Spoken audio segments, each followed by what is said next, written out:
Only 1 year since Shrek Forever After came out, did DreamWorks decide to release a spin-off of the Shrek universe starring Puss in Boots. This kind of makes sense. I mean, they make a movie about Donkey, just about him on a farm, because that's what his backstory basically is. But no, Puss in Boots seems like was a pretty interesting character, and he looks like he had some interesting backstory, so I guess DreamWorks wanted to tell it. And they plan on doing this with a whole franchise. However, the sequel for the movie came out 10 years after the original movie, but we'll get to that at the end. So this film is about Puss in Boots' backstory. It turns out that he is an outlaw because he committed crimes, but he claims that he didn't do it. He was framed. But that's not going to stop him from trying to steal some magic beans from Jack and Jill, who probably have some of the ugliest designs in the Shrek universe. Like, what the hell are these designs? Really? And they have conversations about wanting to have kids, or at least Jack does. So it turns out that Puss in Boots is not the only one who wants to get this little magic beans, if you will, because there's this other cat here, and they have a little bit of a fight. And what I mean by fights, at first there's a couple-minute-long chase scene, and then they have a dance fight, which goes on for a very long time. Like, this is takes up a lot of part of the original chunk of the first part of the movie. So finally they decide to actually fight.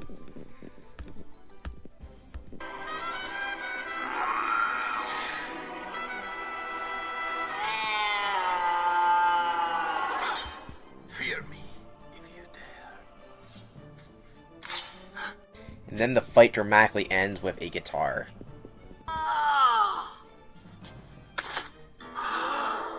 You hit me in the head with a guitar?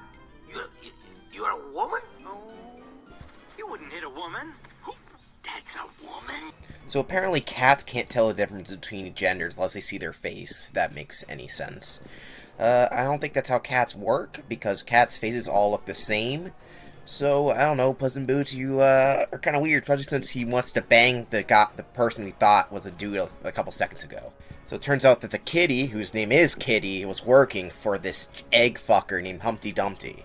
Now, if you know anything about Shrek, in the classic Shrek 4D ride, or Shrek 3D if you're like me and watch it on DVD, you can see in this scene, where after Shrek's done scaring Donkey here, with the 3D effect, I mean, okay, come on, can you cut?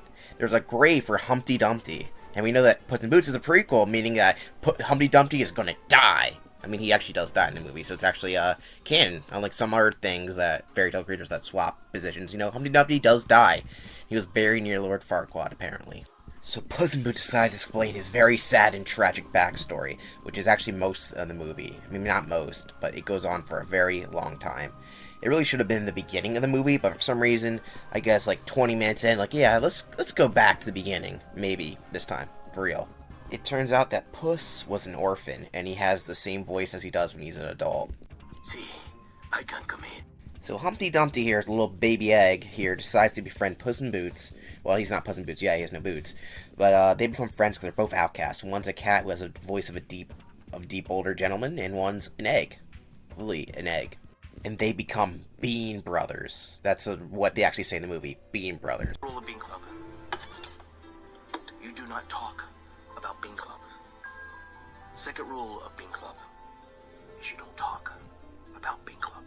So what the fuck is Bean Club? Well, if you know about Jack and the Beanstalk, you already know the fairy tale. Magic beans brings you to the castle in the sky, which has a golden goose and a giant. And they were like, we should live there. That sounds like a great idea.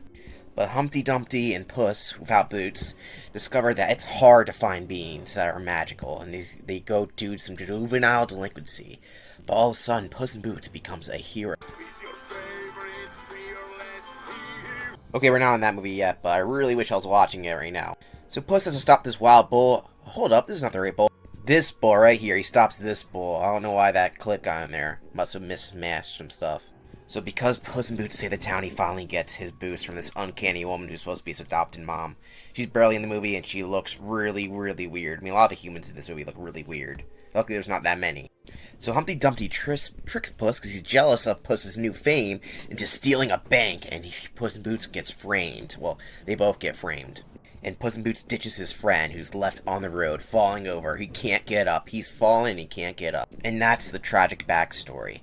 And then Puss immediately, after thinking about it, like, you know what, I'm gonna help Humpty Dumpty out, because he has someone working for him who I think's a hot pussy. Well, I am a puss, so, you know, it's okay to say it, you know? Pussy means a cat. There's something wrong with saying pussy. They're referring to a cat. So these beans had to be stolen from Jack and Jill, who are now in this really weird fancy pickup car, I guess, or whatever hell it is, and they're trying to steal the beans. So not long after they got the beans, it actually wasn't really that hard to steal. Yeah, and that's the bean robbery, and these gotta find a nice place to plant it. Yeah, I guess. And they kind of bond. Puss in Boots is trying to raise up Kitty Softpaws here, and he learns that her name is Softpaws because she's been declawed by her former owners. Isn't that sad? And keep in mind, people, don't declaw your cat. It's very unnatural, so don't do it. So they plant the beanstalk, but it doesn't really grow that much, so maybe they say nice things to it. Maybe it will grow. We'll see what happens.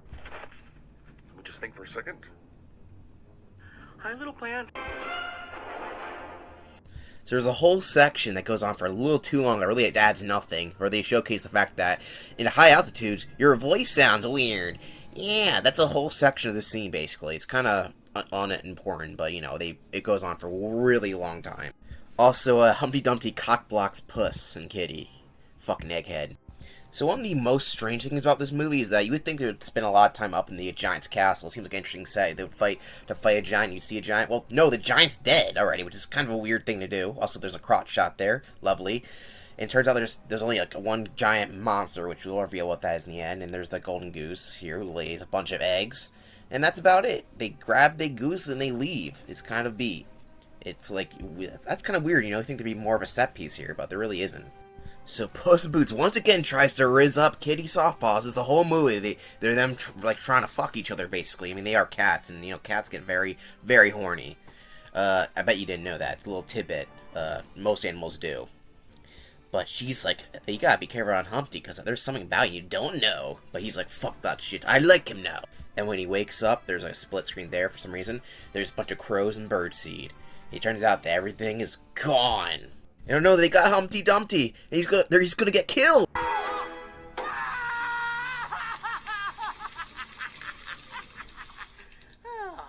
So it turns out Humpty Dumpty was the villain all along, if you couldn't tell by his giant egghead. He hired everybody here to go on this plan for revenge against the whole town, and especially Puss in Boots, who let him rot on that bridge. Revenge. You never knew it, Puss. But I was always there.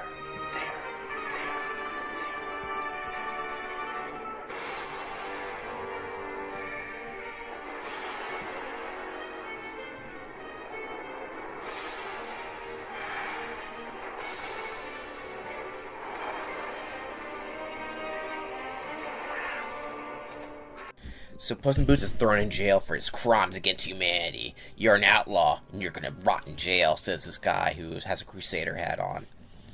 Fucking conquistador, motherfucker. Anyway, Puss in Boots is sad, so he decides to lick himself.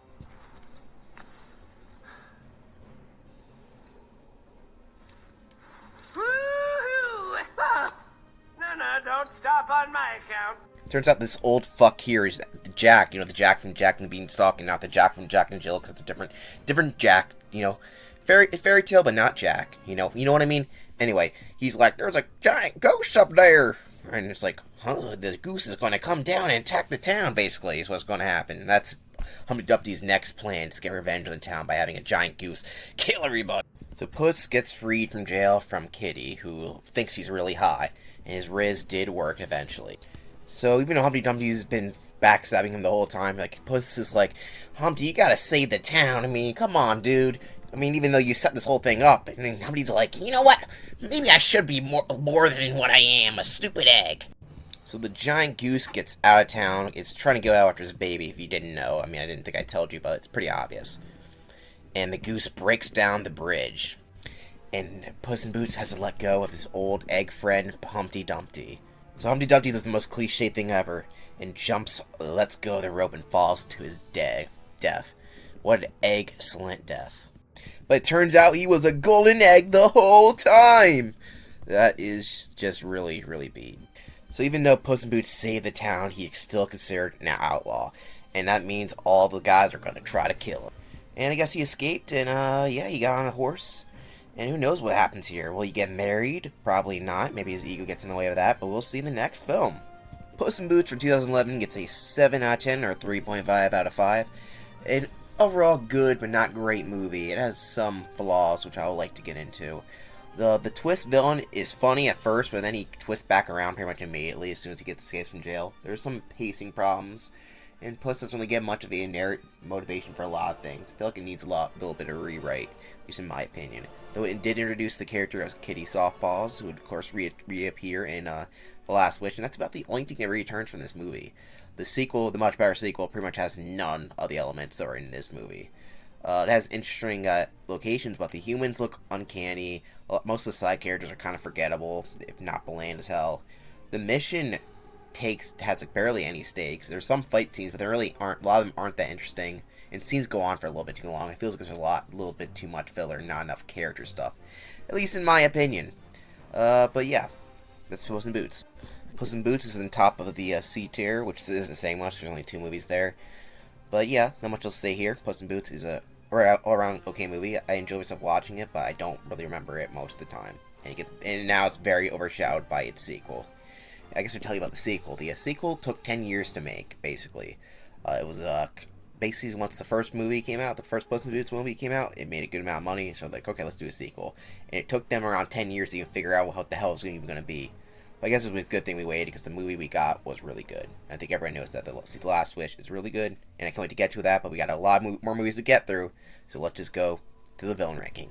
So this villain ranking is really just for me, because I like doing villain stuff. I don't know why I find them interesting, but yeah, this tier list I'm using doesn't even have Humpty Dumpty. Humpty Alexander Dumpty, yes, that's his full name, is not on this tier list. Even though some not because, I mean, I guess he did reform, but, you know, there's multiple villains on this list who kind of did reform, and even later on, even the Shrek universe, some villains that kind of are a little bit reformed are still not on this list. So, yeah. So, no, they're on this list, but Humpty Dumpty, for some reason, the Egghead is not on this list. I put him around B tier. He is interesting, so just imagine he's there. Imagine there's an egg right there. Yeah. I'm not sure where in B tier, but he's a B tier. I think he's an interesting concept, and I think Zach Galifianakis, I think that's how you say his name, does a pretty good, excellent performance as the egg. Gives us a lot to a character that doesn't really have much going for him, to be honest. And he brings that into the Joker performance in Look at Batman, too, I guess. I just thought I should mention that movie, because that movie's great. And yeah, Humpty Alexander Dumpty, he was a golden egg the whole time. I didn't know. And the Jack and Jill characters are just really ugly and ultimately don't really serve much of a purpose. They're not really that threatening. They have an interesting way of keeping the beans safe at first. But other than that, they have a bunch of pigs for some reason, and Jack wants to have kids, and Jill doesn't. And yeah, that's mostly it. And they betray them again at the end because they wanted more gold or some bullshit like that. They're not very well developed. And yeah, I got nothing else to say about the villain. It actually does have a villain problem, because Jack and Jill aren't really that great, and Humpty Dumpty gets reformed, so, you know, I guess you got that police guy, this, whatever the hell you want to call him. Well, yeah, next time we'll be looking at Madagascar 3. Not looking forward to it. See you then.